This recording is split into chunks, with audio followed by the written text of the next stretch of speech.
ગુજરાતમાં દારૂબંધી છે, પરંતુ ક્યાંક ને ક્યાંક દારૂની બોટલો મળતી હોય અને લોકો પીતા હોય તેવા દ્રશ્યો પણ જોવા મળે છે। ત્યારે મોરબી તાલુકાના આંધરણા ગામે આવેલ સરકારી શાળાના શિક્ષક નશાની હાલતમાં વિદ્યાર્થીઓને ક્લાસરૂમમાં ભણાવતા હોય તેવો અને ક્લાસરૂમમાંથી જ દારૂની બોટલ પણ મળી આવી હોય તેવી ઘટના સામે આવી છે, જેથી હાલમાં મોરબી તાલુકા પોલીસ સ્ટેશન ખાતે શિક્ષક સામે ગુનો નોંધીને આરોપીને ઝડપી પાડવા માટે પોલીસ દ્વારા ચક્રો ગતિમાન કરવામાં આવ્યો છે।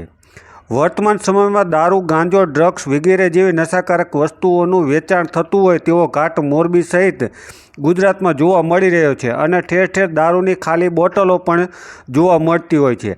આટલું જ નહીં, પરંતુ કરોડો રૂપિયાનો દારૂ પોલીસની જુદી જુદી બ્રાન્ચ દ્વારા પકડવામાં આવે છે અને તેનું ખુલ્લેઆમ વેચાણ થાય છે અને તેને લઈ અને નાશ કરવાના પણ ઘણી વખતો સમાચાર પ્રકાશિત કરવામાં આવે છે। ત્યારે મોરબી હળવદ હાઈવે રોડ ઉપર આવેલ આંધરણા ગામ પાસે સરકારી શાળાના રાજુભાઈ પરમાર નામના શિક્ષક વિદ્યાર્થીઓને ક્લાસની અંદર ભણાવતા હતા અને તે નશાની હાલતમાં હોવાની અંગેની ગામની અંદર જાણ થતાં તેઓ ગ્રામજનો ત્યાં પહોંચ્યા હતા અને જ્યાંથી નિવૃત્ત આર્મીમેન અનિલભાઈ તથા ગામના મહિલા સરપંચ પતિ નીતેશભાઈ ચાવડા પહોંચ્યા હતા। જેઓ નિશાળે જતા ત્યાં ક્લાસરૂમમાં રાજુભાઈ પરમાર હાજર ન હતા, પરંતુ ક્લાસરૂમની અંદર ચેક કરવામાં આવતા સ્થળ પરથી પ્લાસ્ટિકની બેગમાંથી દારૂની અડધી ભરેલી બોટલ, પ્લાસ્ટિકની બોટલમાં પાણી ભરેલું મળી આવ્યું હતું અને ત્યારબાદ અનિલભાઈ અને નીતેશભાઈએ શિક્ષક રાજુભાઈને શોધવા અલગ અલગ રૂમમાં ચકાસણી કરી હતી, પરંતુ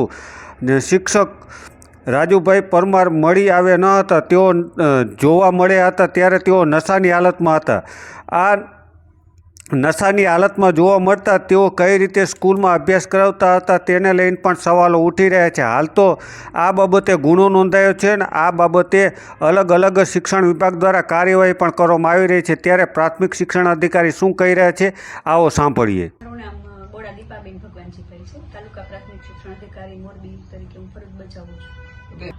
એ વિડીયો મને તાલુકા પ્રમુખ સાહેબ દ્વારા મને વોટ્સએપમાં જાણ થયો છે અને ત્યારબાદ આ મેટરની ગંભીરતા ધ્યાને લઈ અને તાત્કાલિક અમે કેળવ નિરીક્ષક બીટ 3ના જે અમારા કેળવ નિરીક્ષક છે એને સ્થળ ઉપર તાત્કાલિક મોકલી અને એનો જે કંઈ ઘટના બની છે એનો અમને લેખિત રિપોર્ટિંગ કરવા માટે અમે એમને જાણ કરેલી છે।